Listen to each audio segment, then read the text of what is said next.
farra do boi é crime por se tratar de maus tratos a animais. Os animais, assim como as pessoas, são seres sencientes, eles sentem fome, frio, sede e principalmente dor, né? Então, ainda que não exista a morte do animal durante a farra, está-se diante de um crime porque está praticando maus tratos contra o animal, tanto por violar o lado psíquico como físico do animal.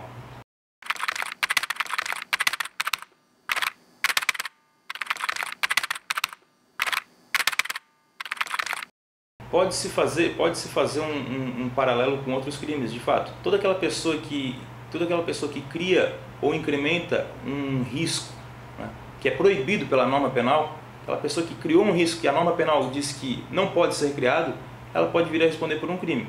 Aquela pessoa que dirige embriagada em altíssima velocidade e ocasiona um resultado de morte, ela responde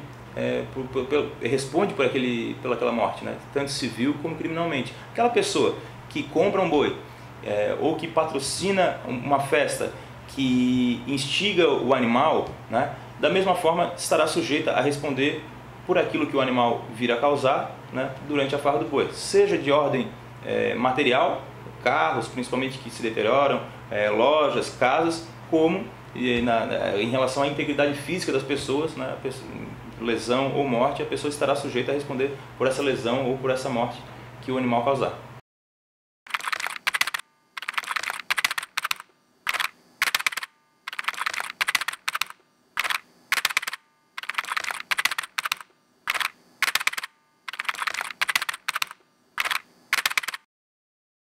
Também é crime.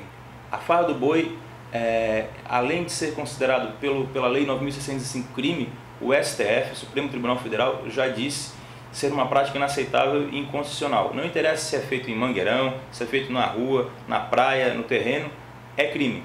Seja qual for a forma aonde ocorrer, né, sempre será considerado crime, né, independentemente se o animal for ferido ou não. Ainda que o animal, depois de uma farra do boi, não seja testada nenhuma lesão, né, não será desconsiderado farra do boi, porque a sua integridade psíquica foi também afetada. Então o crime estará configurado.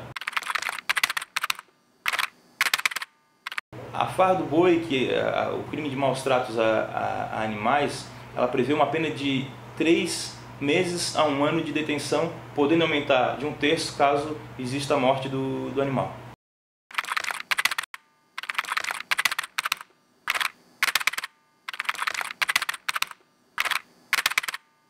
O Ministério Público tem atuado de maneira permanente com outros órgãos do Estado, como a Polícia Militar Ambiental, SIDASC, IBAMA, e também com a sociedade civil organizada, principalmente ONGs, né?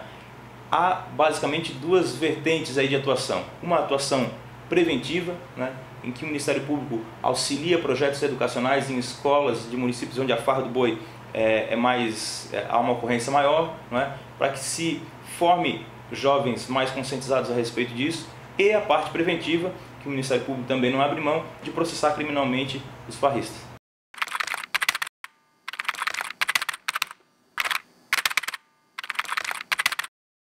O cidadão pode ajudar a coibir de várias formas a prática da farra do boi, especialmente aqueles que estão, logicamente, em áreas próximas, em áreas do litoral aqui de Santa Catarina, onde há uma ocorrência maior da farra do boi.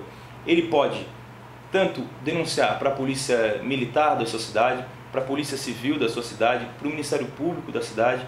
Ele pode enviar e-mail a essas instituições, pode avisar por telefone. Enfim, a forma como o cidadão escolher para denunciar, ela é a mais variada possível. De todas as formas, o cidadão pode vir a denunciar a prática da farra do boi. O que é importante é que ele esteja atento também, não só para a ocorrência em si, mas para os preparativos da farra. Se ele perceber que um animal chegou num terreno de uma maneira estranha, que está havendo uma construção de um mangueirão em determinado local um pouco escondido, se ele está sabendo de algum comentário na sua cidade de que haverá uma brincadeira do boi, enfim, tudo isso, se ele porventura estiver atento a isso, ele pode já denunciar a Polícia Militar, a Polícia Civil ou o Ministério Público, para que a gente faça o trabalho aí de repressão.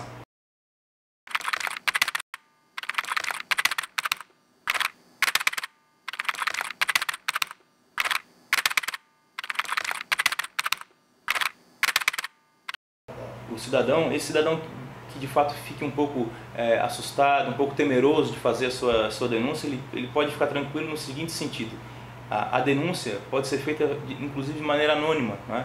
O Ministério Público, por exemplo, possibilita que qualquer cidadão envie uma denúncia pela ouvidoria do Ministério Público, né? E nessa denúncia ele pode solicitar manter o sigilo da sua identidade. Portanto, inclusive as polícias também. É possível o cidadão ir até a polícia, fazer uma denúncia, mas pedir que seja mantido o sigilo da sua identidade. Então, ainda que ele seja ouvido em futuro processo criminal, ele será ouvido de maneira a preservar a sua identidade. Então, é importante que o cidadão faça a sua parte denunciando, e ainda que esteja numa situação de temeridade com relação a ser descoberto, ele fique tranquilo que ele pode ser ouvido e ter a sua identidade preservada.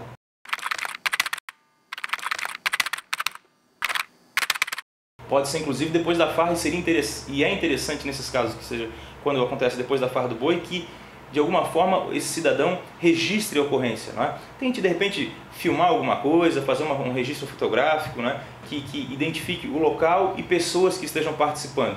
Isso é possível de ser feito.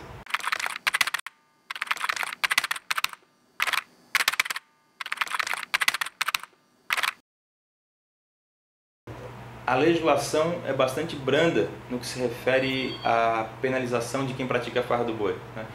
Todo crime que prevê pena de 3 meses a 1 ano, dificilmente alguém será preso por conta disso, né? O que acontece muitas vezes é que, além da prática da farra do boi, pode-se ter lá um crime de quadrilha, pode-se ter uma lesão corporal, pode-se ter um tráfico de drogas, enfim, e somado todos esses crimes, aí sim pode ser levado à prisão. Mas independentemente do crime em si, da prática da farra do boi, não levar o sujeito necessariamente à prisão, isso não significa impunidade. A pessoa vai cumprir de uma outra forma, vai cumprir com prestação de serviços da comunidade, vai cumprir com prestações pecuniárias, enfim. Então é fundamental que haja a denúncia do cidadão e depois os órgãos públicos façam sua parte em tratar de investigar e punir os responsáveis e colaboradores da farra do boi.